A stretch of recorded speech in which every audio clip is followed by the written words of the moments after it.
बच्चों, कैसे हो आप सब। एक बार फिर से आप सभी का स्वागत है बिहार सरकार के मेरा दूरदर्शन मेरा विद्यालय कार्यक्रम में। बच्चों, मैं उम्मीद कर रहा हूं कि आप लोग अपने विद्यालय को अब तो बहुत ज्यादा मिस कर रहे होंगे, लेकिन हम जो दूरदर्शन के माध्यम से आपका विद्यालय आपके घर लेकर आए हैं, आप उसे बहुत एंजॉय कर रहे होंगे और घर पर सुरक्षित होंगे और पढ़ाई भी कर रहे होंगे। तो आइए देख लेते हैं आज के एपिसोड में हम क्या पढ़ेंगे। आज के एपिसोड में हम कक्षा 9 में गणित का एक पाठ पृष्ठीय क्षेत्रफल और आयतन को शुरू करेंगे। विज्ञान के पाठ परमाणु एवं अणु के बारे में कुछ और बातें जान लेंगे। हम कक्षा 10 की पढ़ाई शुरू करते हुए गणित में सांख्यिकी पाठ को और आगे पढ़ेंगे और विज्ञान के पाठ कार्बन एवं उसके यौगिक के बारे में कुछ और बातें जानेंगे। तो चलिए बच्चों, समय व्यर्थ न करते हुए शुरू करते हैं आज का एपिसोड। नमस्कार दोस्तों, आज हम कक्षा 9वीं की गणित का अध्याय 13 पढ़ने वाले हैं, जिसका नाम है पृष्ठीय क्षेत्रफल और आयतन। इस अध्याय को हमने 9 भागों में बांटा है। आज हम अध्याय पृष्ठीय क्षेत्रफल और आयतन का भाग 1 पढ़ने वाले हैं। आज के इस वीडियो में हम पढ़ेंगे पृष्ठीय क्षेत्रफल और आयतन का परिचय। तो चलिए आगे बढ़ते हैं और शुरू करते हैं हम हमारा आज का भाग। पृष्ठीय क्षेत्रफल और आयतन का परिचय हम शुरू करेंगे ज्यामिति से। ज्यामिति यानी कि ज्योमेट्री। तो जैसा कि आप सब जानते हैं, ज्यामिति 2 तरीके की होती है। पहली है समतल ज्यामिति, जो कि आप सब अपनी पिछली कक्षाओं से पढ़ते हुए आ रहे हैं, और दूसरी है ठोस ज्यामिति, जो हम इस अध्याय में जानेंगे। चलिए अब हम इन दोनों तरह की ज्यामिति के बारे में थोड़ा और जानते हैं। समतल ज्यामिति वो ज्यामिति होती है जिसमें हम द्विविमीय आकृतियों के बारे में जानते हैं, और ठोस ज्यामिति वो ज्यामिति होती है जिसमें हम त्रिविमीय आकृतियों के बारे में जानते हैं। तो आइए अब हम ये जानेंगे कि द्विविमीय आकृतियां कौन सी होती हैं और त्रिविमीय आकृतियां कौन सी होती है। द्विविमीय आकृतियां में आ जाएंगी आयत, वर्ग इत्यादि, और त्रिविमीय आकृतियां में आएंगी घन, घनाभ, शंकु इत्यादि। द्विविमीय आकृतियां वो आकृतियां होती हैं जिनके लंबाई और चौड़ाई होती है, और त्रिविमीय आकृतियां वो आकृतियां होती हैं जिनमें लंबाई, चौड़ाई और ऊंचाई होती है। समतल ज्यामिति में हम ज्ञात करते हैं परिमाप और क्षेत्रफल। परिमाप, जैसा कि आप सब जानते हैं, किसी भी आकृति के सभी भुजाओं के माप को परिमाप कहते हैं, और क्षेत्रफल होता है कि कोई भी द्विविमीय आकृति कितना स्थान घेरती है, उसे हम क्षेत्रफल कहते हैं। और ठोस ज्यामिति में हम ज्ञात करते हैं पृष्ठीय क्षेत्रफल और आयतन, जो कि हमारे इस अध्याय का नाम है। तो चलिए अब हम एक एक करके जानेंगे कि पृष्ठीय क्षेत्रफल क्या होता है और आयतन क्या होता है। तो जैसा कि आप सब जानते हैं, पृष्ठीय क्षेत्रफल हम ज्ञात करते हैं त्रिविमीय आकृति का, और त्रिविमीय आकृति एक प्रकार की ठोस होती है जिसकी कुछ ऊंचाई होती है और गहराई होती है। पृष्ठीय क्षेत्रफल किसी ठोस वस्तु के द्वारा घेरे गए पृष्ठों के कुल क्षेत्र का एक माप है। तो जैसा कि आप सब जानते हैं, त्रिविमीय आकृति पृष्ठों से मिलकर बनती है, और उन पृष्ठों द्वारा घेरे गए कुल क्षेत्र का माप पृष्ठीय क्षेत्रफल कहलाता है। आइए कुछ आकृतियों से देखते हैं कि पृष्ठीय क्षेत्रफल क्या होता है। जैसे ये देखिए, ये है एक घन। आइए अब हम देखते हैं कि इसके कितने पृष्ठ हो रहे हैं। ये घन अभी खुला था, जिसमें आप देख पा रहे हैं कि इसमें 6 पृष्ठ हैं, जो कि होती है ऊपर, नीचे, दाएं, बाएं, आगे और पीछे। जिन सभी पृष्ठों को मिलाकर एक घन बनता है। और इन पृष्ठों द्वारा घेरे गए कुल क्षेत्र को हम पृष्ठीय क्षेत्रफल कहते हैं। चलिए एक और उदाहरण से जानते हैं पृष्ठीय क्षेत्रफल के बारे में। ये है एक घनाभ जिसमें आप देख पा रहे होंगे कि कुछ पृष्ठ आपको साफ साफ दिखाई दे रही है। यह घनाभ 6 आयताकार पृष्ठों से बना है। आइए देखते हैं कि वो 6 आयताकार पृष्ठ कौन कौन से हैं। पहला है पृष्ठ EHGF, दूसरा है पृष्ठ ADCB, तीसरा पृष्ठ है EHDA, चौथा पृष्ठ है FGCB, पांचवा पृष्ठ है HGCD और छठा पृष्ठ है EFBA। तो ये सभी पृष्ठ हैं जिनसे मिलकर घनाभ बना है और इन पृष्ठों द्वारा घेरे गए कुल क्षेत्र को हम पृष्ठीय क्षेत्रफल कहते हैं। इन उदाहरण से आपको पृष्ठीय क्षेत्रफल अच्छी तरह से समझ आ गया होगा कि पृष्ठीय क्षेत्रफल क्या होता है। चलिए अब हम बढ़ते हैं आयतन की ओर। आयतन जिसे इंग्लिश में हम वॉल्यूम कहते हैं। तो आइए जानते हैं कि आयतन क्या होता है। सभी पदार्थ त्रिविमीय स्थान घेरते हैं। इसी त्रिविमीय स्थान की मात्रा की माप को आयतन कहते हैं। अभी आपने उदाहरण में देखा घन और घनाभ को, जिसे आप देखकर बता पा रहे होंगे कि यह त्रिविमीय आकृति कोई न कोई स्थान घेरती जरूर होगी और इस त्रिविमीय आकृति के द्वारा घेरे गए स्थान की मात्रा के माप को आयतन कहते हैं। चलिए एक और परिभाषा देखते हैं आयतन की। आयतन का मतलब होता है कि कोई त्रिविमीय आकृति अपने अंदर कितना द्रव्य रख सकती है। इसे हम एक उदाहरण से बहुत अच्छी तरह से समझ जाएंगे। आइए देखते हैं। इस आकृति में आप देख पा रहे होंगे कि यह एक ग्लास रखा हुआ है जिसके अंदर पानी भरा जा रहा है। तो इस ग्लास में हम कितना पानी भर सकते हैं, ये कहलाता है उस ग्लास का आयतन अर्थात वॉल्यूम। तो इस आकृति से आपको वह वाक्य समझ आ रहा होगा कि किसी त्रिविमीय आकृति अपने अंदर कितना द्रव्य रख सकती है, उसे हम आयतन कहते हैं। तो अभी तक आपने जाना पृष्ठीय क्षेत्रफल के बारे में और आयतन के बारे में। चलिए अब हम ये जानते हैं कि इस अध्याय में हम किन किन आकृतियों के पृष्ठीय क्षेत्रफल और आयतन ज्ञात करेंगे। तो इस अध्याय में हम पृष्ठीय क्षेत्रफल और आयतन ज्ञात करेंगे घन का, घनाभ का, बेलन का, शंकु का और गोले का। हम हमारे अगले और वीडियोस में इन सभी त्रिविमीय आकृति के पृष्ठीय क्षेत्रफल और आयतन ज्ञात करना सीखेंगे और उस पर आधारित कुछ प्रश्नों को भी हल करेंगे। आज के इस वीडियो में हमने जाना परिचय पृष्ठीय क्षेत्रफल और आयतन का। हम हमारी अगली वीडियो में जानेंगे घनाभ और घन के पृष्ठीय क्षेत्रफल। धन्यवाद। घन का पार्श्व पृष्ठीय क्षेत्रफल भी ज्ञात कर सकते हैं 4 गुने a वर्ग के प्रयोग से। तो हमें यहाँ पर इस वीडियो में 4 सूत्र प्राप्त हुए हैं। पहला था घनाभ का पृष्ठीय क्षेत्रफल, दूसरा था घन का पृष्ठीय क्षेत्रफल, तीसरा है घनाभ का पार्श्व पृष्ठीय क्षेत्रफल और चौथा है घन का पार्श्व पृष्ठीय क्षेत्रफल।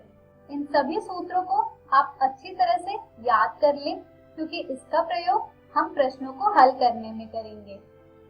चलिए अब हम बढ़ते हैं हमारे प्रश्नों की ओर। हमारा सबसे पहला प्रश्न है, एक कमरे की लंबाई, चौड़ाई और ऊंचाई क्रमशः 5 मीटर, 4 मीटर और 3 मीटर है। 7 रुपए 50 पैसे प्रति मीटर की दर से इस कमरे की दीवारों और छत पर सफेदी कराने का व्यय ज्ञात कीजिए। यानी कि इस क्वेश्चन में आपको समझ आ रहा होगा कि हमें एक कमरा दिया हुआ है जिसकी लंबाई, चौड़ाई और ऊंचाई 5 मीटर, 4 मीटर और 3 मीटर है और हमें इस कमरे की दीवारों और छत पर सफेदी कराने का व्यय ज्ञात करना है। अगर सफेदी कराने की दर जो है वो है 7 रुपए 50 पैसे प्रति मीटर वर्ग के। तो चलिए बढ़ते हैं इस प्रश्न के हल की ओर। हल में जैसा कि आप सब जानते हैं, सबसे पहले हम यह लिखते हैं कि हमें इस प्रश्न में दिया क्या हुआ है। इस प्रश्न में हमें दिया गया है लंबाई जो कि बराबर है 5 मीटर के, चौड़ाई जो कि बराबर है 4 मीटर के और ऊंचाई जो कि बराबर है 3 मीटर के। तो हमें इस प्रश्न में ज्ञात करना है कमरे की दीवारों और छत पर सफेदी कराने का व्यय। तो व्यय ज्ञात करने के लिए हम पहले क्षेत्रफल ज्ञात करेंगे कमरे की दीवारों और छत पर सफेदी कराने का। तो सफेदी कराने का क्षेत्रफल बराबर होगा 4 दीवारों का क्षेत्रफल योग छत का क्षेत्रफल के। तो 4 दीवारों का क्षेत्रफल जो कि बराबर होता है पार्श्व पृष्ठीय क्षेत्रफल कमरे का, यानी कि 4 दीवारों का क्षेत्रफल बराबर हो जाएगा 2 गुने LH योग BH के, और छत का क्षेत्रफल हम ज्ञात करते हैं LB से। तो चलिए अब हम यहाँ पर L, B और H के मान को प्रतिस्थापित करके सफेदी कराने का क्षेत्रफल ज्ञात करते हैं। तो यहाँ पर हमारा सफेदी कराने का क्षेत्रफल बराबर आ जाएगा 2 गुने 5 गुने 3 योग 4 गुने 3 मीटर वर्ग योग 5 गुने 4 मीटर वर्ग के। क्योंकि इस प्रश्न में हमें L दिया गया है 5, B दिया गया है 4 और H दिया गया है 3। चलिए अब हम इसे हल करते हैं। जब हम इसे हल करेंगे तो हमें प्राप्त होगा 2 गुने 15 योग 12 मीटर वर्ग योग 20 मीटर वर्ग, यानी कि 74 मीटर वर्ग। तो हमारे सफेदी कराने का क्षेत्रफल हमें ज्ञात हुआ है 74 मीटर वर्ग। चलिए अब हम ज्ञात करते हैं सफेदी कराने का व्यय। तो सफेदी कराने का कुल व्यय बराबर होगा सफेदी कराने का क्षेत्रफल गुने सफेदी कराने का व्यय के। तो चलिए अब हम इन सभी मानों को प्रतिस्थापित करते हैं। जब हम इन सभी मानों को प्रतिस्थापित करेंगे तो हमें मिल जाएगा कुल व्यय बराबर 74 मीटर वर्ग गुने 7 रुपए 50 पैसे प्रति मीटर वर्ग के, जिसे हम प्रायः हल करेंगे तो हमें प्राप्त होगा कुल व्यय बराबर 555 रुपए। तो यहाँ से हमें प्राप्त हुआ है कुल व्यय बराबर 555 रुपए, यानी कि 7 रुपए 50 पैसे प्रति मीटर वर्ग की दर से कमरे की दीवारों और छत पर सफेदी कराने का व्यय बराबर हो रहा है 555 रुपए के। तो यहाँ पर इस प्रश्न में आपने देखा कि किस तरह हम सूत्रों का प्रयोग करके प्रश्न को बड़े ही आसानी तरीके से हल कर पा रहे हैं। इस तरह के और भी प्रश्न आपको आपकी NCERT पुस्तक में मिल जाएंगे, जिन्हें आप जरूर हल करें। आज के इस वीडियो में हमने सीखा घनाभ और घन के पृष्ठीय क्षेत्रफल। हम हमारी अगली वीडियो में जानेंगे एक लंबवितीय बेलन का पृष्ठीय क्षेत्रफल। नमस्कार दोस्तों, आज हम आपकी कक्षा 9वीं का अध्याय 13 पढ़ेंगे, जिसका नाम है पृष्ठीय क्षेत्रफल और आयतन। Daily test 2। प्रश्न 1, निम्नलिखित में से घन का पृष्ठीय क्षेत्रफल का सही सूत्र कौन सा है? A 6a²2, B 1/2, C 2a²2, D 4a²2। प्रश्न 2, निम्नलिखित में से घनाभ का पृष्ठीय क्षेत्रफल का सही सूत्र कौन सा है? A 2πr, B 2 Guna LB plus BH plus HL, C 2πRH, D πRL। प्रश्न 3, निम्नलिखित में से घनाभ का पार्श्व पृष्ठीय क्षेत्रफल का सही सूत्र कौन सा है? A 2πr, B 2 Guna L plus B Guna H, C 2πRH, D πRL। प्रश्न 4, निम्नलिखित में से घन का पार्श्व पृष्ठीय क्षेत्रफल का सही सूत्र कौन सा है? A 6a²2, B 1/2, C 2a²2, D 4a²2। प्रश्न 5, 6 सेंटीमीटर भुजा वाले घन का पृष्ठीय क्षेत्रफल क्या होगा? A 180 सेंटीमीटर वर्ग, B 216 सेंटीमीटर वर्ग, C 105 सेंटीमीटर वर्ग, D 748 सेंटीमीटर वर्ग। सही उत्तर है प्रश्न 1 का ए, प्रश्न 2 का बी, प्रश्न 3 का बी, प्रश्न 4 का डी, प्रश्न 5 का बी। नमस्कार दोस्तों, आज जो हम अध्याय करने जा रहे हैं उसका नाम है परमाणु एवं अणु। आज हम इसका दूसरा भाग करेंगे। तो चलिए शुरुआत करते हैं ये समझते हुए कि आखिर इस वीडियो में हम जानने क्या क्या वाले हैं। तो सबसे पहले हम बात करेंगे रासायनिक संयोजन के नियम की, उसके बाद हम बात करेंगे डाल्टन के परमाणु सिद्धांत की, और अंत में हम जानेंगे परमाणु द्रव्यमान क्या होता है। तो चलिए शुरुआत करते हैं ये याद करते हुए कि आखिरी वीडियो में हमने क्या जाना था। आखिरी वीडियो में हमने जाना था कि आखिर रासायनिक प्रतिक्रियाएं कैसे होती हैं। हमने इसमें जाना था कि किस तरह एक से ज्यादा तरह के परमाणु आपस में रासायनिक अभिक्रिया करके एक नया अणु बनाते हैं या एक नया तत्व बनाते हैं। तो यहाँ पर हम ये जानने वाले हैं कि जब ऐसा होता है उस समय कौन कौन से नियम हैं जो वहाँ पर फॉलो होते हैं। तो सबसे पहला नियम जो है वो है द्रव्यमान संरक्षण का नियम। इसका मतलब क्या है? द्रव्यमान संरक्षण का नियम कहता है कि किसी रासायनिक अभिक्रिया में द्रव्यमान का न तो सृजन किया जा सकता है और ना ही विनाश किया जा सकता है। अब यहाँ पर एक बात फ्यूचर के लिए याद रख लीजिए, जब भी संरक्षण का नियम आएगा तो वहां पर यही होगा कि जिसकी भी बात की जा रही होगी उसका ना तो नाश होगा ना ही उसका सृजन किया जा सकता है। उदाहरण के लिए अगर हम एनर्जी के संरक्षण का नियम बोलें तो वहां पर यही होता है कि एनर्जी का ना तो सृजन हो सकता है ना ही विनाश। तो चलिए अब जानते हैं किस तरीके से द्रव्यमान संरक्षित रहता है। मान लीजिए एक तत्व है या फिर एक परमाणु है ए, वो अभिक्रिया करता है दूसरे परमाणु के साथ जो कि है बी, और एक तत्व बनाता है तीसरा जो कि है सी। तो यहाँ पर बाईं तरफ जितनी भी चीजें लिखी गई हैं उन्हें कहा जाता है अभिकारक, क्योंकि ये अभिक्रिया करने वाले हैं और इनकी अभिक्रिया करने के बाद एक उत्पाद बनता है। तो इसीलिए जो दाईं तरफ चीज लिखी गई है उसे हम उत्पाद कहते हैं। अब अगर मान लीजिए ए हमने लिया था 3 किलो और बी हमने लिया था 2 किलो, तो ये दोनों जब अभिक्रिया करेंगे तो उसके बाद हमें कोई सी भी चीज मिले तो यहाँ पर जो सी हमें मिला है वो 5 किलो ही होगा, क्योंकि 3 + 2 5 होता है। तो यहाँ पर जो दोनों का द्रव्यमान है 3 + 2 वो 5 है। अगर हमें उत्पाद 5 से कम या ज्यादा मिलता है, इसका क्या मतलब होगा कि या तो उत्पाद बढ़ गया है या फिर कुछ उत्पाद का विनाश हो गया है। परंतु द्रव्यमान के संरक्षण के नियम के अनुसार कभी भी कोई अभिक्रिया में जो उत्पाद है वो उतना ही होगा जितना कि अभिकारक के टोटल द्रव्यमान का सम होगा। अब अगर आपने नाभिकीय अभिक्रिया यानी कि न्यूक्लियर रिएक्शन के बारे में सुना हो तो वहां पर क्या होता है कि जो द्रव्यमान होता है वो एनर्जी में बदल जाता है, तो वहां पर द्रव्यमान का विनाश हो जाता है।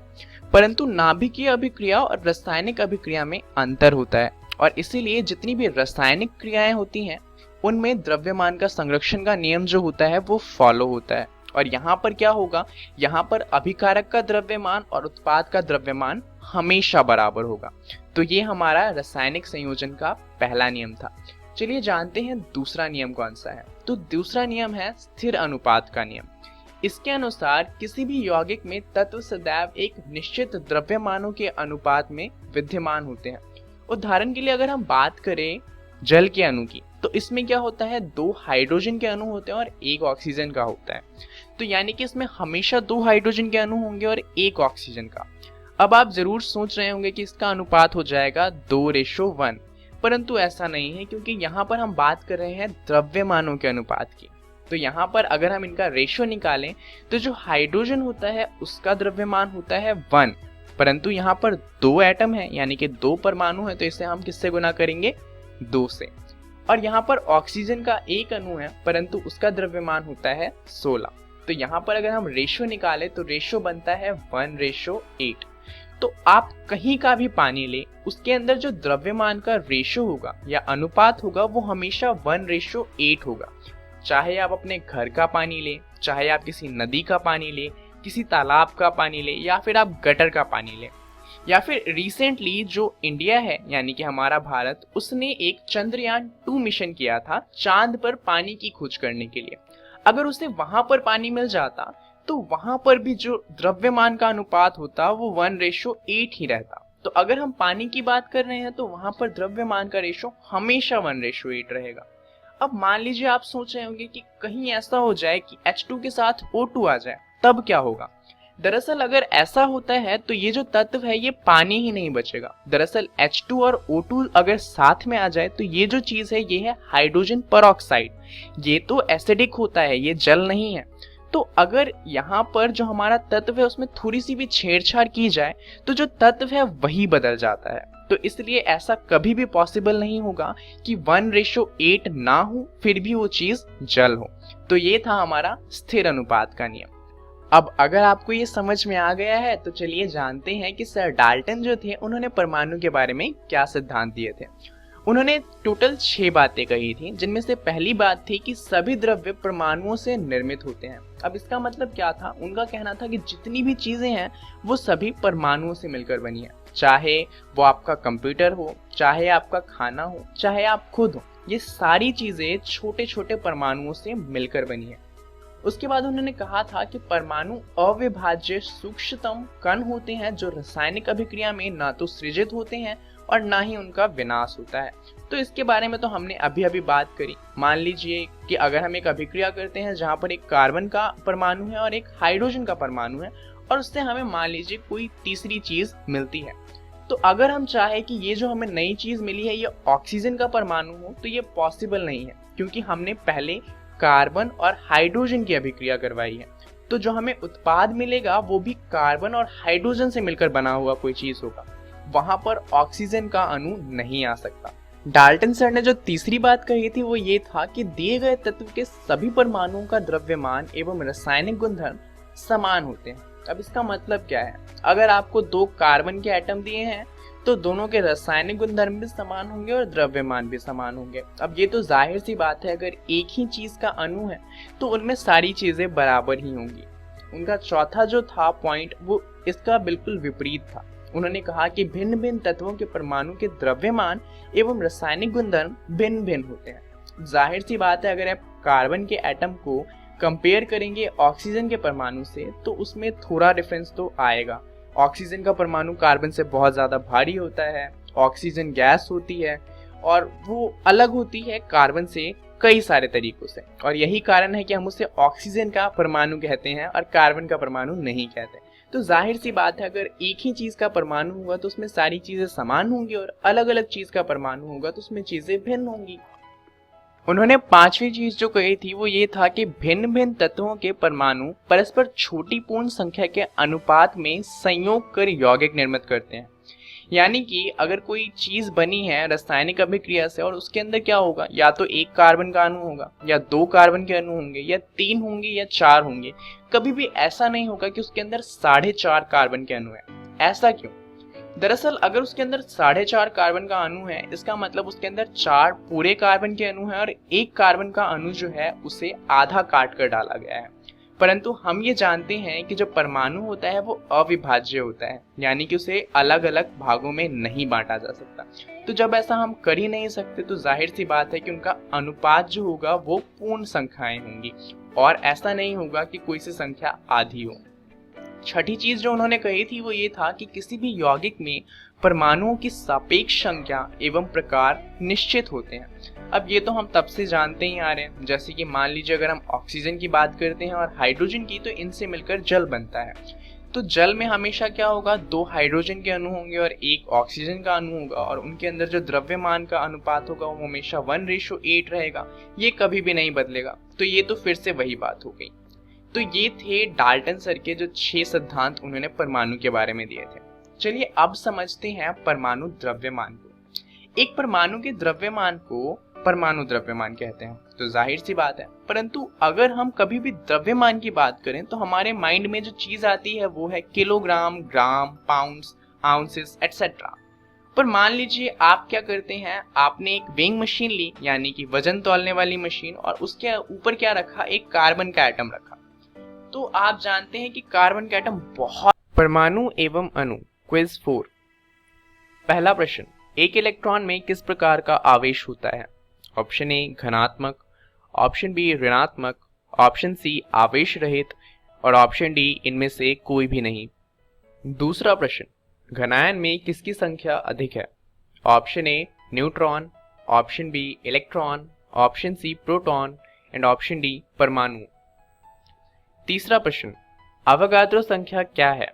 ऑप्शन ए 6.022 गुने में 10 की पावर 23, ऑप्शन बी 6.022 गुने में 10 की पावर 21, ऑप्शन सी 1.67 इंटू 10 की power 23 and option D 1.67 into 10 की पावर 21। चौथा प्रश्न, कैल्शियम का मोलर द्रव्यमान क्या है?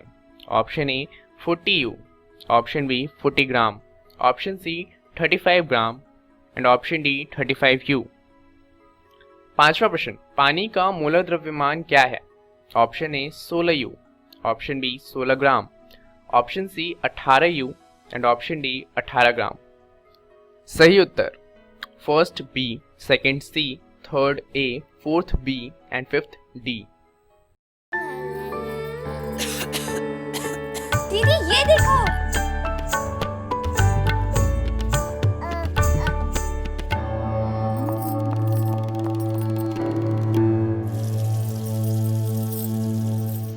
नोवेल कोरोना वायरस बीमारी को फैलने से रोका जा सकता है। खांसी और छींक के बाद और बच्चे को छूने से पहले अपने हाथों को साबुन से धोकर इसे फैलने से रोक सकते हैं। अपनी सुरक्षा के लिए हमारी मदद करें। अगर आपको खांसी, बुखार या सांस लेने में तकलीफ हो तो तुरंत नजदीकी स्वास्थ्य केंद्र जाएं या हेल्पलाइन नंबर 911123978046 पर संपर्क करें। नमस्कार दोस्तों, आज हम अध्याय सांख्यिकी का भाग 3 पढ़ने वाले हैं। हमने हमारी पिछली वीडियो में पढ़ा था माध्य ज्ञात करना कल्पित माध्य विधि से और पग विचलन विधि से। आज के इस वीडियो में हम पढ़ेंगे बहुलक, जिसे इंग्लिश में मोड कहा जाता है। तो चलिए आगे बढ़ते हैं और शुरू करते हैं हम हमारा आज का भाग। आइए सबसे पहले दोहराते हैं कि बहुलक होता क्या है। बहुलक दिए हुए प्रेक्षणों में वह मान है जो सबसे अधिक बार आता है, यानी कि उस प्रेक्षण का मान जिसकी बारंबारता अधिकतम है। आज के इस वीडियो में हम वर्गीकृत आंकड़ों का बहुलक ज्ञात करने की विधि जानेंगे। बहुलक ज्ञात करने का जो सूत्र है वो होता है बहुलक बराबर L योग F1 घटा F0 बटे 2 गुने F1 घटा F0 घटा F2 गुने H। यहाँ पर आप सोच रहे होंगे कि L, F1, F0, F2 और H क्या होता है। L होता है बहुलक वर्ग की निम्न सीमा।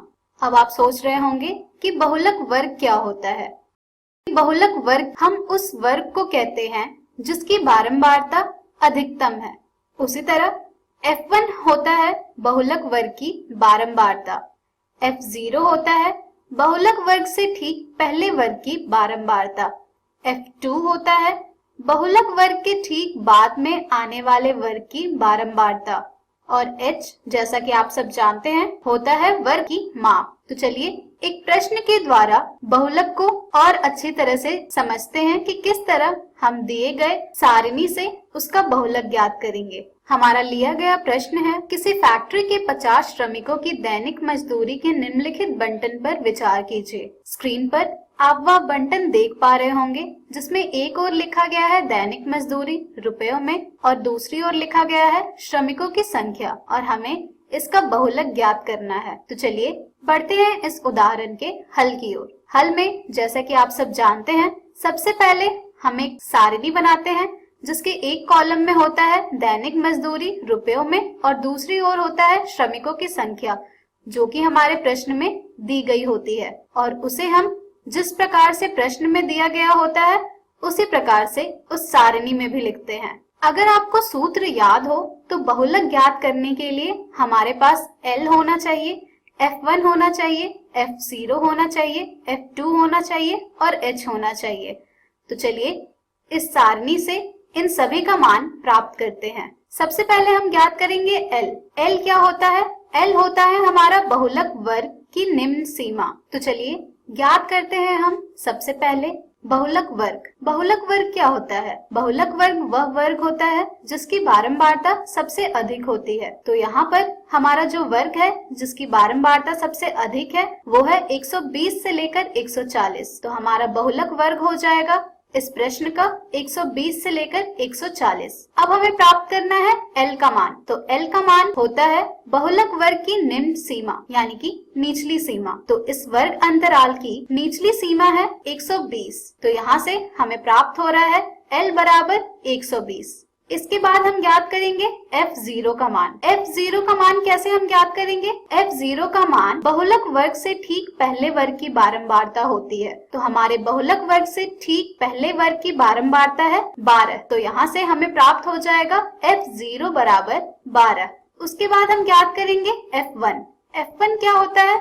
F1 होता है बहुलक वर्ग की बारंबारता। तो बहुलक वर्ग है हमारा 120 से लेकर 140 जिसकी बारंबारता है 14। तो यहाँ से हमें प्राप्त हो रहा है F1 बराबर 14। अब हम ज्ञात करेंगे F2 का मान। F2 का मान बहुलक वर्ग के ठीक बाद में आने वाले वर्ग की बारंबारता होती है। तो बहुलक वर्ग के ठीक बाद में आने वाले वर्ग की बारंबारता है 8। तो यहाँ से हमें प्राप्त हो रहा है F2 बराबर 8। और अब हमें प्राप्त करना है H का मान। तो H होता है हमारा वर्ग की माप और यहाँ पर हमारे दिए गए सभी वर्गों का माप है 20। तो यहाँ से हमें प्राप्त होता है H बराबर 20। अब हमारे पास बहुलक के सूत्र में जिन भी चीजों का मान चाहिए था वो सभी हमने प्राप्त कर लिया है। तो चलिए अब हम बहुलक का सूत्र प्रयोग करके मान ज्ञात करते हैं। तो बहुलक का सूत्र होता है L योग F1 घटा F0 बटे 2 गुने F1 घटा F0 घटा F2 गुने में H। चलिए जब हम इन सभी के मानों को प्रतिस्थापित करेंगे तो हमें प्राप्त होगा 120 योग 14 घटा 12 बटे 2 गुने 14 घटा 12 घटा 8 गुने 20, जिसे हम हल करेंगे तो हमें प्राप्त होगा बहुलक बराबर 120 योग 2 बटे 28 घटा 20 गुने 20, जिसे हम और हल करेंगे तो हमें प्राप्त होगा 126। तो यहाँ से हमें प्राप्त हुआ है बहुलक बराबर 126। तो हमारे इस दिए गए प्रश्न का बहुलक है 126। तो इस तरह हम बहुलक ज्ञात करते हैं वर्गीकृत आंकड़ों का। चलिए एक और प्रश्न देखते हैं। हमारा दूसरा प्रश्न है, नीचे दिया हुआ बंटन एक कक्षा के 30 विद्यार्थियों के भार दर्शाता है, बहुलक ज्ञात कीजिए। स्क्रीन पर आपको वह सारणी दिख रही होगी जिसमें एक ओर लिखा गया है भार और दूसरी ओर लिखा गया है विद्यार्थियों की संख्या। तो चलिए बढ़ते हैं हम अब इस प्रश्न के हल की ओर। हल में जैसा कि आप सब जानते हैं, सबसे पहले हम एक सारणी बनाते हैं जिसमें एक ओर होता है भार लिखा हुआ और दूसरी ओर होगा विद्यार्थियों की संख्या लिखी हुई। जैसा कि हमारे प्रश्न में वर्ग अंतराल दिए गए हैं, बिल्कुल उसी तरह हम यहाँ पर भी भार की जगह पर सभी अंतरालों को लिखेंगे और विद्यार्थियों की संख्या में हमारे दिए गए बारंबारता को लिखेंगे। इसके बाद हम प्राप्त करेंगे L, H, F1, F0 और F2 का मान। तो चलिए ज्ञात करते हैं इन सब का मान इस प्रश्न में। सबसे पहले हम ज्ञात करेंगे बहुलक वर्ग। तो यहाँ पर हमारा जो बहुलक वर्ग है वो है 50 से लेकर 55 तक, क्योंकि इस वर्ग की बारंबारता है 8 जो कि सबसे अधिक है। तो हमारा बहुलक वर्ग हमें प्राप्त हुआ है 50 से लेकर 55। अब जब हमने बहुलक वर्ग ज्ञात कर लिया है तो अब हम यहाँ से L का मान भी ज्ञात कर सकते हैं। L होता है बहुलक वर्ग की निम्न सीमा। तो यहाँ पर हमारे बहुलक वर्ग की निम्न सीमा है 50। तो यहाँ से हमें प्राप्त हो रहा है L बराबर 50। चलिए अब हम ज्ञात करेंगे F0 का मान। F0 का मान होता है हमारे बहुलक वर्ग से ठीक पहले की बारंबारता जो कि है 3। तो यहाँ से हमें प्राप्त हो रहा है F0 बराबर 3। इसके बाद हम ज्ञात करेंगे F1 का मान। F1 का मान होता है बहुलक वर्ग की बारंबारता। तो हमारे बहुलक वर्ग की बारंबारता है 8। तो यहाँ से हमें F1 प्राप्त हुआ है 8। इसके बाद हम ज्ञात करेंगे F2 का मान। F2 का मान होता है बहुलक वर्ग के ठीक बाद में आने वाले वर्ग की बारंबारता जो कि है यहाँ पर 6। तो यहाँ से हमें प्राप्त हो रहा है F2 बराबर 6। और इसके बाद हम ज्ञात करते हैं H का मान। तो H यहाँ पर है 5, अर्थात हमारे दिए गए वर्ग की माप है 5। तो इस तरह बहुलक ज्ञात करने में हमें जिन भी चीजों का प्रयोग करना होता है उन सभी का मान हमने ज्ञात कर लिया है। तो चलिए अब बहुलक के सूत्र में इन सभी के मान को प्रतिस्थापित करके बहुलक ज्ञात करते हैं।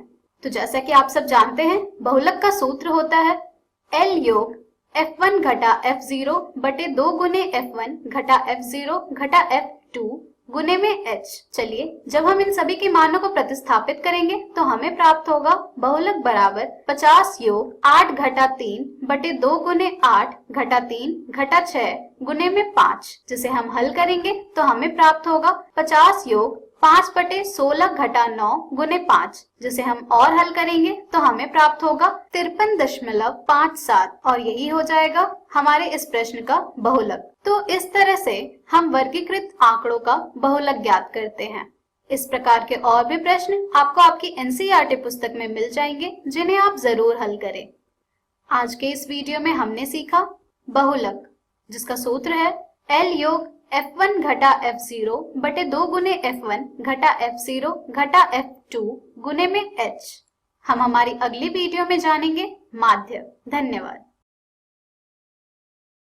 सभी आंकड़ों को लिख देते हैं। इसके बाद हम एक और सारिणी बनाएंगे, जिसमें एक कॉलम होगा हमारा दैनिक मजदूरी का और दूसरा कॉलम होगा संचयी बारंबारता का। चूंकि हमें इस बंटन को परिवर्तित करना है अधिक प्रकार के संचयी बारंबारता बंटन में, तो यहाँ पर हम हमारे दिए गए वर्ग अंतरालों की निम्न सीमाएं का प्रयोग करेंगे। और हमारे दिए गए वर्ग अंतरालों की निम्न सीमाएं हैं 100, 120, 140, 160 और 180। अब आप सोच रहे होंगे कि हम यहाँ पर निम्न सीमाएं का प्रयोग क्यों कर रहे हैं। निम्न सीमाएं का प्रयोग हम इसलिए कर रहे हैं क्योंकि हमें इस बंटन को परिवर्तित करना है अधिक प्रकार में। तो अगर हमारी वर्ग अंतराल 100 से लेकर 120 है, तो यहाँ पर हम इसे लिख सकते हैं 100 से अधिक। उसी प्रकार से हमारा अगला वर्ग अंतराल हो जाएगा 120 से अधिक। इसी प्रकार से हमारा तीसरा वर्ग अंतराल हो जाएगा 140 से अधिक। उसी प्रकार से चौथा वर्ग अंतराल हो जाएगा 160 से अधिक। उसी प्रकार से पांचवा वर्ग अंतराल हो जाएगा 180 से अधिक। तो इस तरह हमने सभी वर्ग अंतरालों को परिवर्तित किया अधिक प्रकार में। चलिए अब हम ज्ञात करते हैं इन सभी की संचयी बारंबारता। यहाँ पर आपको थोड़ा ध्यान देने की आवश्यकता है।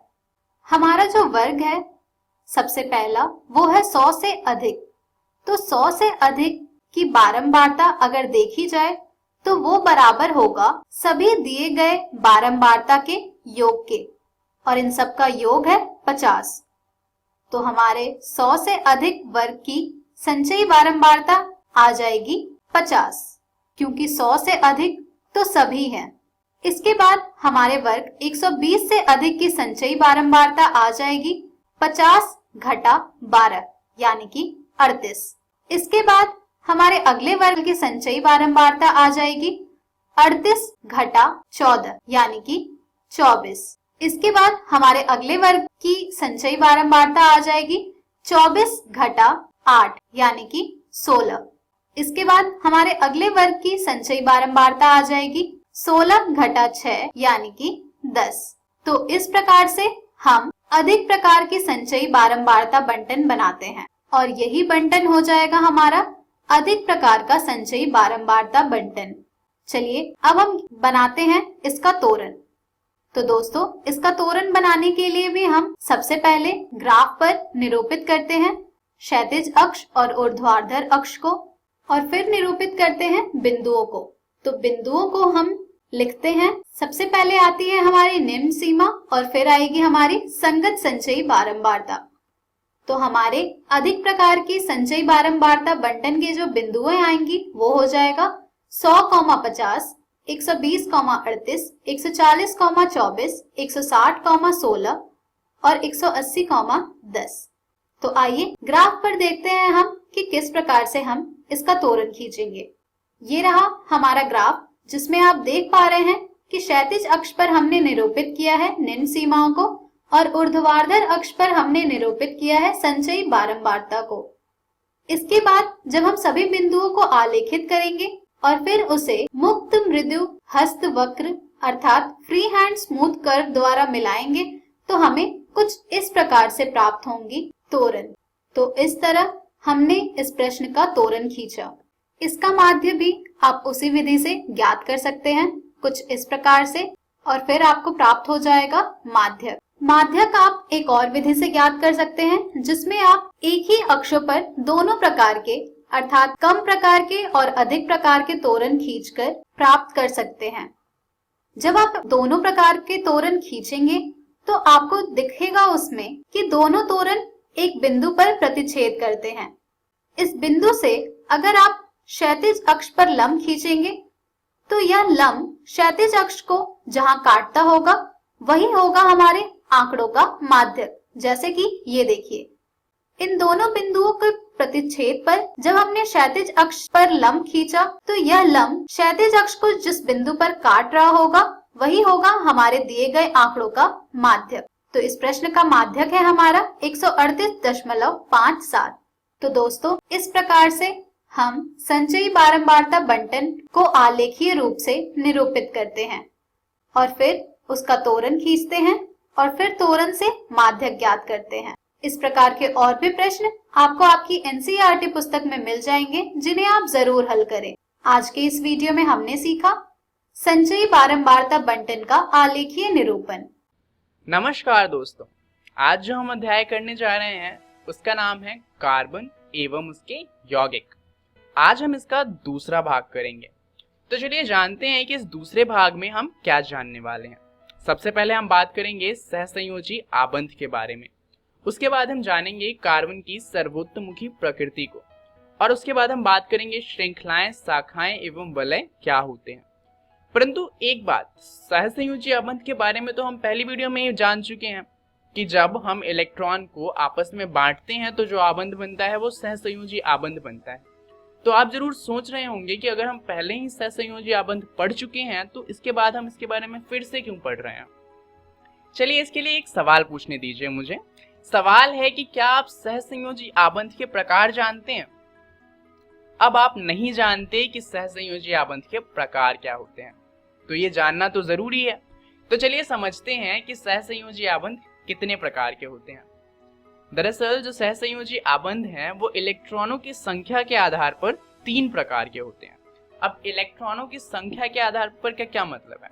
हमने ये जाना था कि इलेक्ट्रॉन बांटने पे जो सहसंयोजी आबंध होता है वो बनता है। तो कितने इलेक्ट्रॉन बांटे गए हैं उसके आधार पर हम इन्हें अलग अलग भागों में बांटते हैं, और उसी के आधार पर ये 3 प्रकार के होते हैं।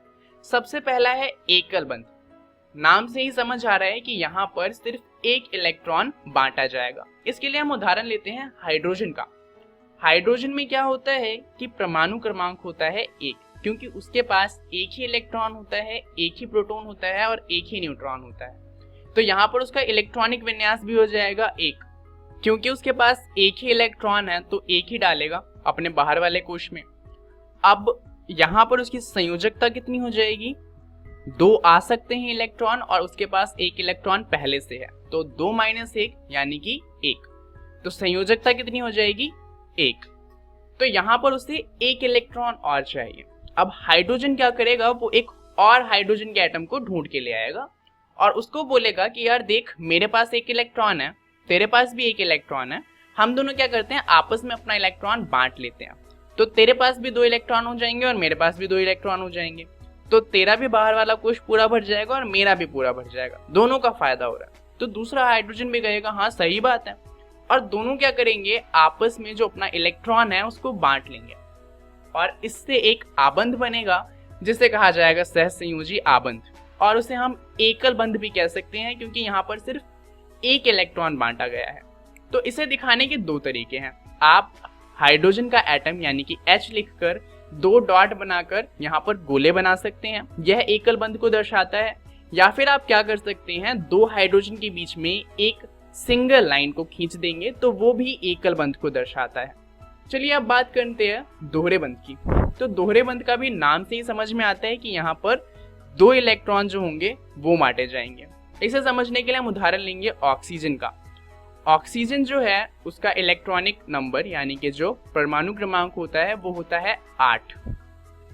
तो यानी कि उसके K शेल में 2 इलेक्ट्रॉन होंगे और बाहर वाला जो शेल है उसमें 6 इलेक्ट्रॉन होंगे। तो इसलिए इलेक्ट्रॉनिक विन्यास हो गया 2,6। अब इसका संयोजकता कितना हो जाएगा? इसके बाहर वाले कोश में 6 इलेक्ट्रॉन पहले से हैं और टोटल 8 आ सकते हैं, तो ये तो आसान सा मैथ है, 8 - 6 बराबर में 2, तो उसकी संयोजकता कितनी हो जाएगी? 2, यानी कि ऑक्सीजन को 2 इलेक्ट्रॉन और चाहिए। अब वो क्या करेगा, वो भी एक ऑक्सीजन को ढूंढ लाएगा। अब इस ऑक्सीजन को भी कितने इलेक्ट्रॉन चाहिए? 2। तो ये दोनों क्या करेंगे, आपस में अपने 2 इलेक्ट्रॉन्स को बांट लेंगे। तो उससे क्या होगा, अब आप देखिए दोनों गोलों में ही 8 इलेक्ट्रॉन है, यानी कि दोनों जो ऑक्सीजन है उनका जो संयोजकता कोश है, बाहर वाला कोश, वो पूरी तरीके से भर चुका है और इसे कहा जाता है दोहरा बंध। इसे दर्शाने के 2 तरीके हैं, या तो आप ऊपर जिस तरीके से दर्शाया गया है वैसे दर्शा सकते हैं, या एक और आसान तरीका है कि दोनों तरफ आप ऑक्सीजन का O लिखकर बीच में 2 डंडे खींच सकते हैं। यहाँ पर जो ये दोहरा बंध बना है उससे एक बहुत फेमस और बहुत ही ज्यादा महत्वपूर्ण कंपाउंड बनता है जो कि है ऑक्सीजन गैस।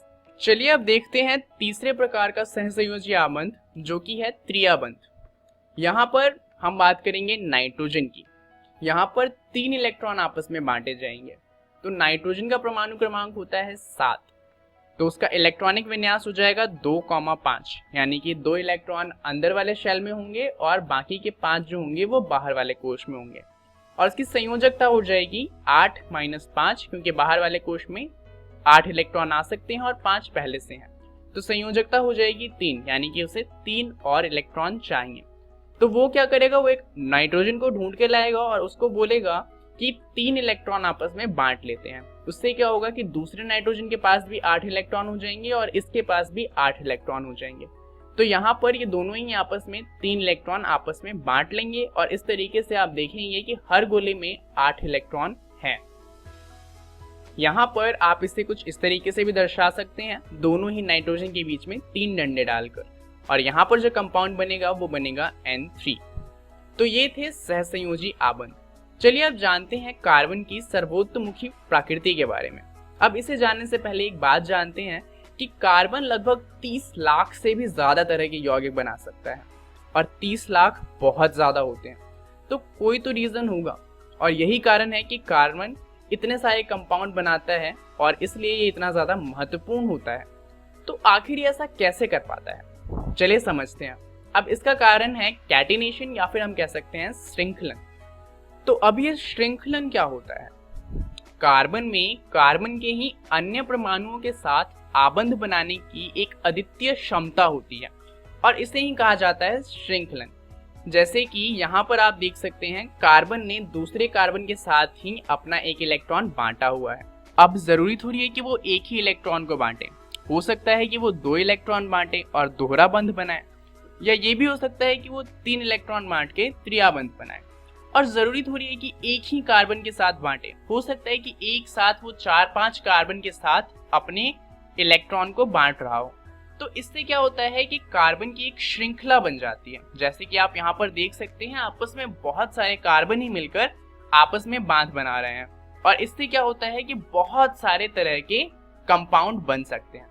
अब यहाँ पर देखिए कि जितने भी बॉन्ड है, यानी कि जितने भी बांध बने हुए हैं, वो सारे के सारे एक इलेक्ट्रॉन को बांटने से बने हैं, यानी कि सारे के सारे एकल बांध हैं। तो ऐसे जो कार्बन कार्बन के बांध होते हैं जहां पर सारे के सारे बांध एकल होते हैं, इन्हें कहा जाता है संतृप्त यौगिक। और ऐसे कंपाउंड जहां पर एक या एक से ज्यादा बांध दोहरे या फिर त्रिया बांध होते हैं, तो ऐसे कंपाउंड को कहा जाता है असंतृप्त यौगिक।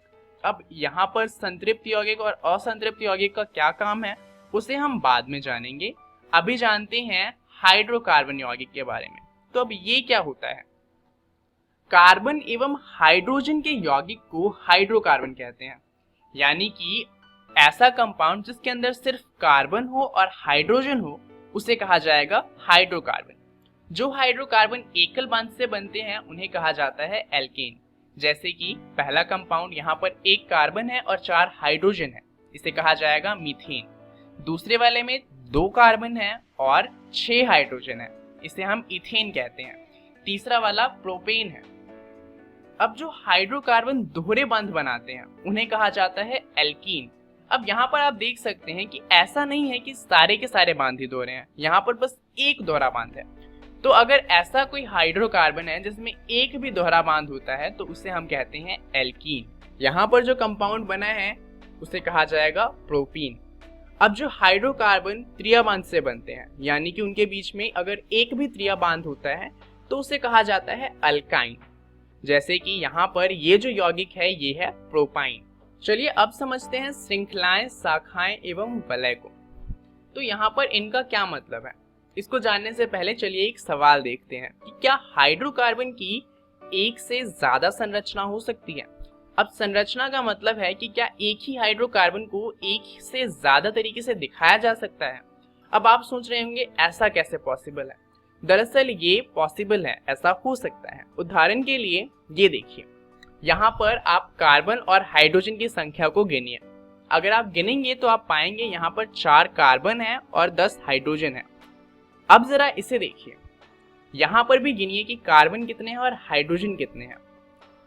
थोड़ी अजीब बात है, परंतु यहाँ पर भी कार्बन 4 हैं और हाइड्रोजन 10 हैं। तो यहाँ पर ये जो दोनों कंपाउंड हैं वो बराबर हैं, उनमें अणुओं की संख्या भी बराबर है, परंतु इन्हें अलग अलग तरीके से दर्शाया गया है। तो इसे कहा जाता है समावयवता, जिसे हम इंग्लिश में कहते हैं आइसोमेरिज्म। चलिए देखते हैं कि इसकी डेफिनेशन क्या है। ऐसे यौगिक जिनके संगठन तथा अणु अवयव एक होते हुए भी उनके गुणों में विभिन्नता है, ऐसे यौगिकों को समावयवी कहते हैं, यानी कि आइसोमर कहा जाता है। और इस तथ्य का नाम समावयवता यानी कि आइसोमेरिज्म कहलाता है। तो यहाँ पर होता क्या है कि कार्बन की संख्या भी बराबर होती है, हाइड्रोजन की संख्या भी बराबर होती है, परंतु वो दर्शाए अलग तरीके से जाते हैं और उनके गुण अलग हो जाते हैं, क्योंकि वो दर्शाए अलग तरीके से जा रहे हैं। उदाहरण के लिए यहाँ पर आप देखेंगे कि श्रृंखलाएं हैं, यहाँ पर जितने भी कंपाउंड हैं सब में 4 कार्बन है, परंतु उन्हें अलग अलग तरीके से दर्शाया जा रहा है। इसे कहा जाएगा श्रृंखलाएं, बिकॉज यहाँ पर कार्बन की श्रृंखला बन रही है। उसी तरीके से शाखाएं बनती हैं, जैसे कि आप यहाँ पर देख सकते हैं, नीचे कार्बन की श्रृंखला है जहां पर एक कार्बन एक पेड़ की टहनी की तरह उससे बाहर निकल रहा है, तो इसे कहा जाएगा शाखाएं। ऐसे ही जब कार्बन से मिलकर एक पूरा चक्र जैसा बनता है, जैसे कि आप यहाँ पर देख सकते हैं, तो इन्हें कहा जाता है वलय। जैसे कि यहाँ पर बेंजीन है जो एक वलय बना रही है। तो ये है समावयवता यानी कि आइसोमेरिज्म। चलिए समझते हैं इस वीडियो में हमने क्या क्या देख लिया। हमने यहाँ पर सीखा कि सहसंयोजी आबंध क्या होता है, साथ में हमने जाना कि कार्बन की सर्वोत्तमुखी प्रकृति क्या है, जहां हमने जाना कि कार्बन अपने साथ ही आबंध बना सकता है, और लास्ट में हमने जाना श्रृंखलाएं, शाखाएं एवं वलय क्या होते हैं। अब इन सभी के बारे में आपको घर से अपनी एनसीईआरटी की किताब से पढ़कर आना है। अगली वीडियो में हम बात करेंगे प्रकार्यात्मक समूह के बारे में, और साथ में हम जानेंगे समजातीय श्रेणी को, और आखिर में हम बात करेंगे कार्बनिक यौगिकों की नाम पद्धति के बारे में, जहां हम सीखेंगे कि ये जो कार्बन के कंपाउंड हैं उनका नाम कैसे रखा जाता है। इस वीडियो के लिए इतना ही, धन्यवाद। और उन सब की जगह क्लोरीन आ जाएगा। तो यही होता है प्रतिस्थापन अभिक्रिया। चलिए समझते हैं इस वीडियो में हमने क्या क्या जान लिया है। सबसे पहले हमने जाना कार्बन यौगिकों के नाम पद्धति को, और उसके बाद हमने जाना कार्बन यौगिकों के रासायनिक गुणधर्मों को। क्विज 4, पहला प्रश्न, प्रकार्यात्मक समूह COOH किससे संबंधित है? Option A alcohol, option B aldehyde, option C ketone, option D carboxylic अम्ल। दूसरा प्रश्न, प्रकार्यात्मक समूह CHO किससे संबंधित है? Option A alcohol, option B aldehyde, option C ketone and option D carboxylic अम्ल। तीसरा प्रश्न, कार्बन का जलना क्या है? ऑप्शन ए दहन, ऑप्शन बी ऑक्सीकरण, ऑप्शन सी संकलन अभिक्रिया एंड ऑप्शन डी प्रतिस्थापन अभिक्रिया। चौथा प्रश्न, दहन प्रक्रिया के दौरान कौन सी गैस निकलती है? Option A O2, option B CO2, option C N2O and option D N2। पांचवा प्रश्न, निम्नलिखित में से कौन स्वच्छ जल का उत्पादन करेगा? Option A pentene, option B butyne, option C pentane and option D pentanone. सही उत्तर first D, second B, third A, fourth B and fifth C.